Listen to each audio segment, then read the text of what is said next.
कंवारी ननद। शिखा बचपन से जिद्दी, मनमानी करने वाली और किसी को कुछ ना समझने वाली लड़की होती है।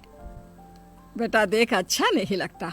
तेरी भाभी काम कर रही है और तू अरे मगरमच्छ की तरह है ये, इसको काम पर क्यों नहीं लगाती हो? अरे देखिए, ज्यादा बोलिए नहीं मेरी बेटी को। मेरी बेटी लाखों में एक है। बस यही वो चीज थी जिसकी वजह से शिखा सर पर चढ़ी जा रही थी। लेकिन सर पर तो माँ बाप चढ़ा कर रखते हैं, भाभियां नहीं। और मेरी चाय कहाँ है? तुम सो रही थी ना? अरे तो बनाकर कमरे में दे देती। वो क्यों देगी? शिखा को बोलो खुद भाभी के साथ किचन में मदद किया करे। अच्छा, क्यों किया करे? वैसे भी शादी की है इन्होंने, ससुराल वालों की सेवा करना ही फर्ज होना चाहिए इनका। क्यों, इनके बाप ने सिखाया नहीं क्या?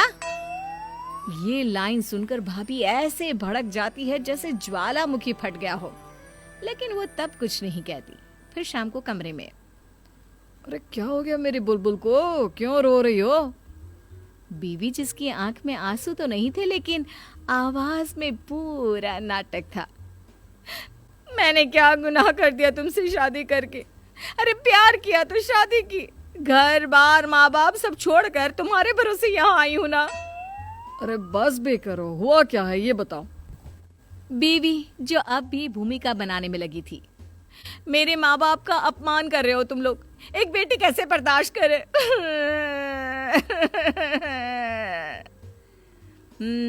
मामला पति को अब समझ में आ गया, लेकिन अपमान किया किसने, इस पर से पर्दा उठना बाकी था भी। किसने किया अपमान? अरे तुम्हारे माता पिता मेरे माता पिता के जैसे ही हैं। बोलो किसने किया? माँ ने कुछ कहा क्या? माता पिता के समान ना, माँ बाप तो नहीं है ना तुम्हारे। अरे तुम्हारी माँ बोलती तो एक बार को मैं सुन भी लेती, लेकिन इस बार तुम्हारी बहन सारा दिन मेरे माता पिता को कोसती रहती है कि उन लोगों ने मुझे संस्कार नहीं दिए। ये सुनकर पति आग बबूला हो जाता है और जोर जोर से शिखा को आवाज देता है, अरे रुको, तुम कुछ मत बोलो, नहीं तो बोलेगी कि मैंने कान भरे हैं। ऐसे कैसे? अरे छोटी है, छोटी की तरह रहे ना।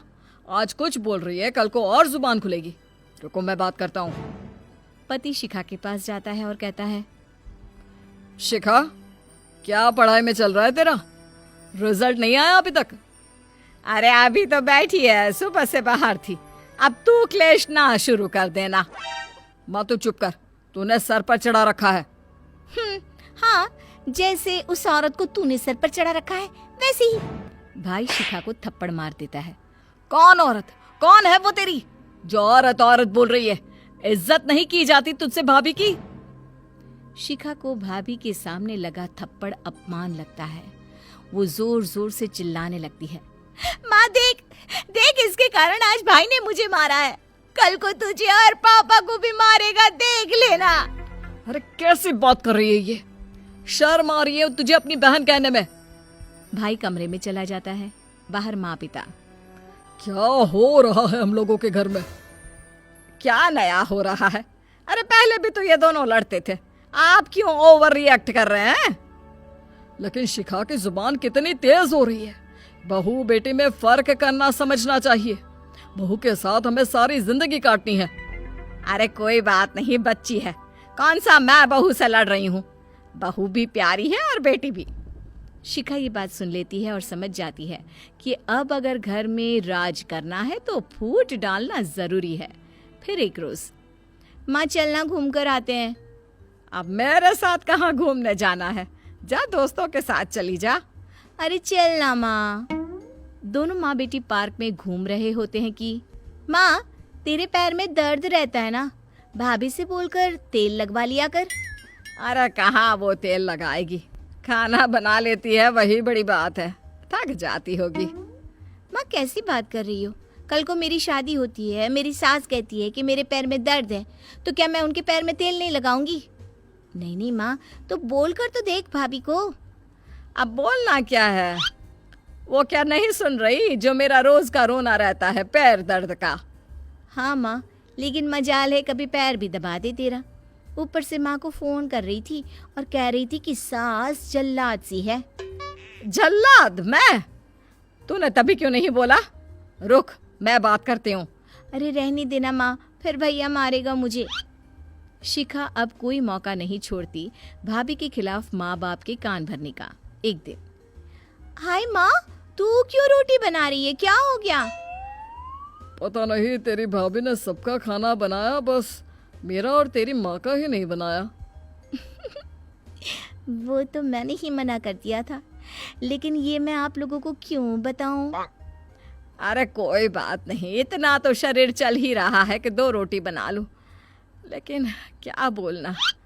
दिन ऐसे ही बीत रहे थे। एक दिन, भैया 10,000 रुपये चाहिए मुझे, दोस्तों के साथ घूमने जाना है। इतने पैसे घूमने के लिए? देख शिखा, ये ठीक नहीं है, मुझे घर भी चलाना है। लेकिन शिखा कहाँ मानने वाली थी, वो तो बकवास शुरू कर देती है। देख भाई, साफ साफ बोल रही हूँ, ज्यादा भाभी के बोलने पर चालाकी मत किया कर। मैं सब जानती हूँ क्या क्या चल रहा है। और हाँ, पापा की पता नहीं क्या हुआ, शिखा रुक जाती है। हाँ हाँ, क्या पापा की? बोलना क्या? लगता है प्रॉपर्टी की बात कर रही है। क्यों शिखा? शिखा कुछ नहीं कहती, वहां से चली जाती है। भाभी बाद में सास को सारी बात बताती है और कहती है कि शायद शिखा प्रॉपर्टी में हिस्सा चाहती है। तब सास आग बबूला हो जाती है।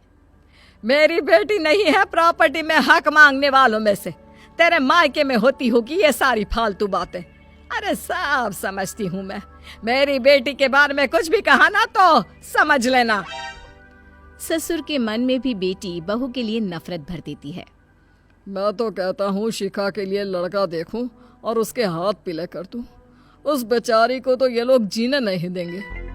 बहू को समझ में नहीं आता कि बेचारी कौन है, वो या फिर ननद। खैर, फिर एक दिन, सुनो जी, वो शिखा कहीं दिखाई नहीं दे रही। अरे कहाँ जा सकती है रात को 1 बजे? देखो छत में या बाथरूम में होगी। नहीं है पिताजी, मैंने देख लिया, पूरा घर छान लिया, कहीं नहीं है वो। पापा, घर के मेन गेट का ताला टूटा है, लगता है कि शिखा घर से भाग गई है। ससुर सर पर हाथ रख लेता है। ये कलमुही, यही मेरी बेटी को परेशान करती थी, तभी वो भाग गई। बहू को गुस्सा आता है, वो पति की तरफ देखती है। कैसी बात कर रही हो माँ? वो भागने वालों में से नहीं है, घर से भगाने वालों में से है। लेकिन वो गई किसके साथ होगी? मैंने तो कई बार शिखा को वो पास के कल्लू के लड़के के साथ देखा है। मेरा मन कहता है कि वो वहीं गई होगी। जाइए ना, पता करिए। मैं भी चलता हूँ बेटा तेरे साथ। घर की इज्जत समय से घर में वापस आ जाए, और क्या चाहिए। बेटा और पिता कल्लू के घर जाते हैं, जहाँ कल्लू पेट फुलाकर कच्चे बनियान में दरवाजा खोलता है। अरे तुम लोग, इतनी रात में क्या हो गया? सब ठीक है ना? देख कल्लू, तेरे आगे हाथ जोड़ता हूँ, शिखा घर में नहीं है और मैं जानता हूँ कि वो तेरे घर में है। मेरी बेटी वापस कर दे। सच कह रहा हूँ, मेरे घर शिखा बिटिया नहीं है। और आपका वो बेटा कहाँ है? कल्लू घर के अंदर देखता है तो बेटा भी घर में नहीं होता। वो उसे फोन करता है। पापा, मैं पड़ोसन शिखा के साथ भाग गया हूँ। हम शादी कर रहे हैं। मैं घर तभी वापस आऊंगा जब मेरी शादी हो जाएगी। आप लोग मान गए तो ठीक है, नहीं तो मैं तो चला। कल्लू सारी बात शिखा के घर वालों को बताता है। घर आकर शिखा का भाई कहता है, देखो मैं क्या कहता हूँ, कल्लू के बेटे को मार देते हैं और शिखा को घर ले आते हैं। अरे कैसी बात कर रहा है? तुझे जेल हो जाएगी तो मैं क्या करूंगी? देखिए, अब जो हो गया वो हो गया। शिखा को घर बुलाओ और सबके सामने कायदे से सम्मान के साथ उसकी शादी करा दो। ससुर को भी बहू की बात सही लगती है और शिखा की शादी कल्लू के बेटे पीलू से हो जाती है। शादी के बाद, अरे शादी तो हो गई, लेकिन हम लोगों ने तो सोचा ही नहीं कि जिंदगी कैसे चलेगी। हाँ ये तो है। मैं तो सोच रही हूँ कि तुम जितना लाओगी उसमें खाना कैसे बनेगा, घर का खर्चा, बच्चों की फीस, ये सब। उफ़ो। हम लोगों का घर भी ना किराए का है, पापा भी कितना करेंगे। तू एक काम कर, अपने मायके से कुछ लिया। शिखा कुछ सोचती है और कहती है, वैसे बात तो तुम्हारी सही है। अरे भाभी किसी और घर की है और मेरे घर में मजे से रह रही है और मैं सारी जिंदगी स्ट्रगल करूं? नहीं नहीं, ऐसा नहीं हो सकता। मैं घर जाकर अपना हिस्सा लेकर आती हूँ। उधर घर पर पापा मैंने नौकरी छोड़ दी है।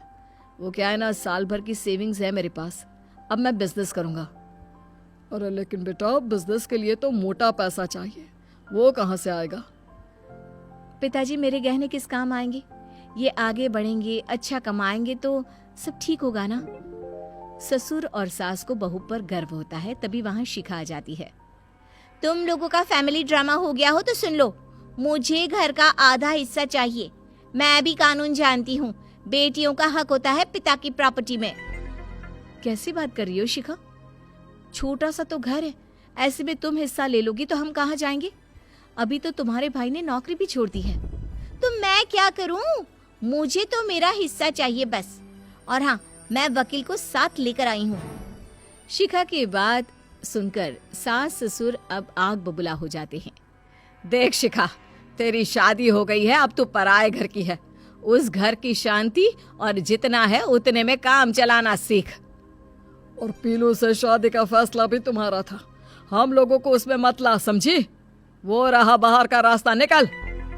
हाँ, आना ही है तो इस घर की खुशियों को बढ़ाने आना, ना कि इस घर को बर्बाद करने। बेटी हो माना, लेकिन बहू भी हमारी ही है। माता पिता के मुंह से शिखा ये बात सुनकर रोने लगती है और वहां से जाने वाली होती है कि देखो शिखा, ये घर तुम्हारा है और हमेशा रहेगा। तुम जब मर्जी आओ, तुम इस घर की बेटी थी और हमेशा रहोगी। शिखा भाभी के गले लगकर चली जाती है। उसे अपनी गलती का एहसास होता है।